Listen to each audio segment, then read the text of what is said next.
अस्सलाम वालेकुम दोस्तों, कैसे आप सब। उम्मीद है खैर खैरियत से होंगे। मुल्क शाम का एक यहूदी ऐस मक्का से कुछ फासले पर रहता था। वो जब भी किसी काम से मक्का आता, वहाँ के लोगों से मिलता, उनसे कहता, बहुत करीब के ज़माने में तुम्हारे दरमियान एक बच्चा पैदा होगा, सारा अरब उसके रास्ते पर चलेगा, इसके सामने जलील और पुस्त हो जाएगा। वो कुछ अजम और उसके शहरों का भी मुल्क मालिक हो जाएगा। यही इसका ज़माना है। जो इसके नबूवत ज़माने को पाएगा और उसके पैरवी करेगा, वो अपने मकसद में कामयाब होगा। जिस खैर और भलाई की वो उम्मीद करता है, वो उसको हासिल होगी। और जो शख्स इसकी नबूवत का ज़माना पाएगा मगर उसकी मुखालफत करेगा, वो अपने मकसद और आरज़ुओं में नाकाम होगा। मक्का मौज़मा में जो भी बच्चा पैदा होता, वो यहूदी उस बच्चे के बारे में तहकीक करता और कहता, अभी वो बच्चा पैदा नहीं हुआ। आखिर वो जब नबी करीम सल्लल्लाहु अलैहि वसल्लम इस दुनिया में तशरीफ़ लाए तो अब्दुल मुत्तलिब अपने घर से निकलकर यहूदी के पास पहुँचे। उसकी इबादत गाह के दरवाजे पर पहुँचे कर उन्होंने आवाज़ दी। ऐस ने पूछा, कौन है? उन्होंने अपना नाम बताया। फिर उससे पूछा, तुम इस बच्चे के बारे में क्या कहते हो? उसने उन्हें देखा, फिर बोला, हाँ, तुम ही इसके बाप हो सकते हो। बेशक वो बच्चा पैदा हो गया है जिसके बारे में मैंने तुम लोगों से कहा था।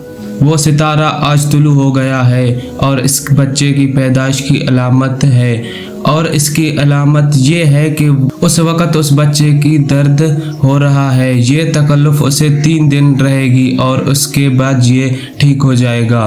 राहिब ने जो ये कहा था कि बच्चा 3 दिन तक तकलीफ में रहेगा, तो उसके तफसील से यह है कि आपने 3 दिन तक दूध नहीं पिया था। और यहूदी ने जो ये कहा था, हाँ, आप ही इसके बाप हो सकते हैं। इससे ये मुराद है कि अरबों में दादा को भी बाप कहा दिया जाता है। और नबी करीम सल्लल्लाहु अलैहि वसल्लम एक बार खुद फरमाया था, मैं अब्दुल मुत्तलिब का बेटा हूँ। यहूदी ने अब्दुल मुत्तलिब से ये भी कहा था, इस बारे में अपने ज़बान बंद रखें, यानी किसी को कुछ न बताएं, वरना लोग इस बच्चे से ज़बरदस्त हसद करेंगे।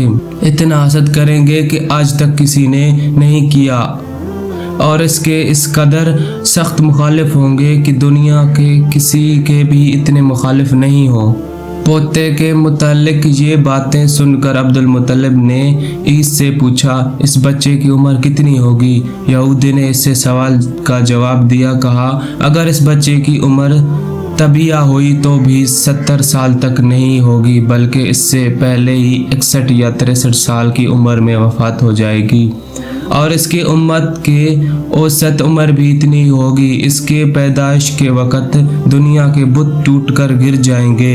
ये सारे अलामत इस यहूदी ने गुज़िश्ता अंबियाई की पेशगोइदा से मालूम की थी और सब बिल्कुल सच साबित हुए।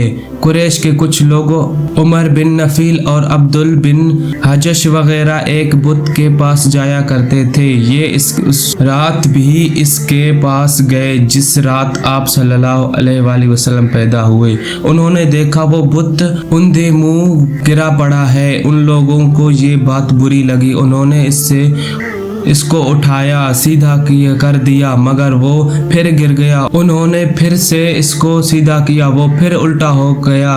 इन लोगों को बहुत हैरत हुई, ये बात बहुत अजीब लगी। तब इससे बहुत आवाज़ निकली।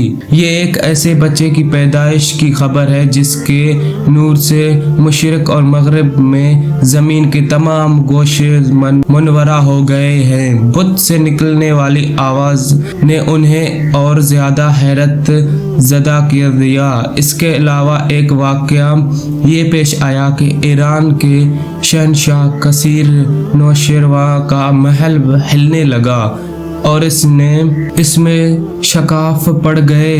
नौशेरवा का ये महल नहायत मजबूत था, बड़े बड़े पत्थरों और चूने से तैबीर किया गया था। इस वाक़े से पूरी सल्तनत में दहशत फैल गई। शकाफ पड़ने से खौफनाक आवाज़ें भी निकली थी। महल के 14 कंकर टूटकर नीचे आ गिरे थे। आपकी पैदाइश पर एक वाक़या ये भी पेश आया कि फारिस के तमाम आशिकगंदों वो आग बुझ गई जिसके वो लोग पूजा करते थे और इसे बुझने नहीं देते थे। लेकिन उस रात एक ही वक्त में तमाम के तमाम आशिकगंदों की आग आना फाना बुझ गए। आग के पूजा करने वालों रोना पिटना मच गया।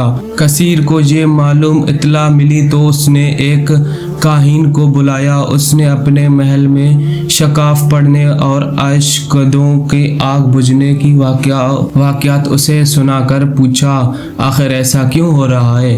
वो काहिन खुद तो जवाब ना दे सका, ताहम इसने कहा, इन सवालात के जवाबात मेरा मामू दे सकता है, उसका नाम सल्तिया है।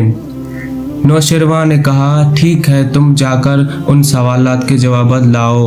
वो गया, सत्या से मिला, उससे ये वाक़या सुनाई। उसने सुनकर कहा, एक असा वाले नबी ज़ाहिर हुए हैं जो अरब और शाम पर छा जाएगी और जो कुछ होने वाला है होकर रहेगा। उसने ये जवाब कसीर को बताया। उस वक़्त तक कसीर ने दूसरे काहिनों से भी मालूम हासिल कर लिए थे। चुनाचा ये सुनकर उसने कहा, तब फिर अभी वो वक़्त आने में देर है, यानी इनका गलबा मेरे बाद होगा। पैदाइश के 7वें दिन अब्दुल मुत्तलिब ने आपका अकीका किया और नाम मोहम्मद रखा। अरबों में इससे पहले ये नाम किसी का नहीं रखा गया था।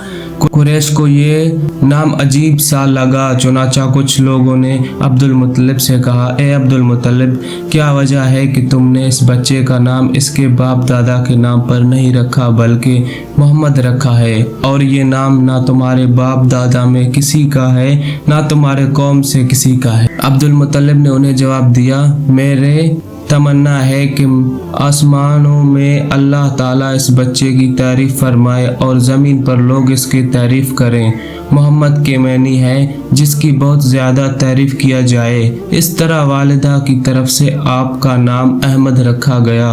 अहमद नाम भी इससे पहले किसी का नहीं रखा गया था। मतलब ये कि इन दोनों नामों की अल्लाह ताला ने हिफाजत की और कोई भी ये नाम ना रख सका। अहमद का मतलब है सबसे ज़्यादा तारीफ करने वाला। अल्लामा सहली ने लिखा है कि आप अहमद पहले हैं और मोहम्मद बाद में, यानी आपकी तारीफ दूसरों ने बाद में की। इससे पहले आपकी शान ये है कि आप अल्लाह ताला की सबसे ज़्यादा अहमद वसान करने वाले हैं। पुराने किताबों में आपका नाम अहमद जिक्र किया गया है। अपने वालिदा के बाद आपने सबसे पहले सुबिया का दूध पिया। सुबिया नबी करीम सल्लल्लाहु अलैहि वसल्लम का चचा अबू लहब का बांदी थी। इनको अबू लहब ने आपकी पैदाइश की खुशी में आज़ाद कर दिया था, तो सोइबा ने आपको चंद दिन तक दूध पिलाया। उन्हीं दिनों में सुबिया की अपना बेटा पैदा हुआ था। आपका वालिद ने आपको सिर्फ 9 दिन तक दूध पिलाया। उनके बाद सुबिया ने पिलाया। फिर दूध पिलाने के हारे हज़रत हलीमा सैयदना रज़ियल्लाहु अन्हु आई। हज़रत हलीमा सैयदना रज़ियल्लाहु अन्हु अपने बस्ती से रवाना हुए। इनके साथ इनका दूध पीता बच्चा और शोहर भी थे। हज़रत हलीमा सैयद रज़ियल्लाहु अन्हु दूसरे औरतों के बाद मक्का में दाखिल हुए। इनका खच्चर बहुत कमज़ोर और मरीज़ था। इनके साथ इनके कमज़ोर और बूढ़े ऊँटनी थी। वो बहुत आहिस्ता चलती थी। इनके वजह से हलीमा रज़ियल्लाहु अन्हु काफिले से बहुत पीछे रह जाती थी। इस वक्त भी ऐसा हुआ। वो सब से आखिर में मक्का में दाखिल हुए।